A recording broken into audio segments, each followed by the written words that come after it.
สวรรค์ที่ส่งรางวัลมาให้สบตาน้องเป็นนางฟ้าที่สูงค่าของชายคนนี้ฐานะหน้าตาหากเทียบน้องลาบ่ติดฝุ่นคนดีเจ้าเป็นลูกสาวเศรษฐีให้เกียรติสำนีก็เป็นวาสนาใส่เสื้อเปื้อนดินเก่าๆเจ้าเอานำก็บนเรือแสน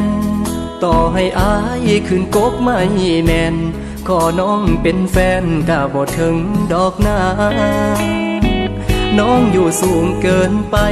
อายปีนบ่ได้ดอกเด้อการดาหลับตานอนจึงได้กอดน้องลา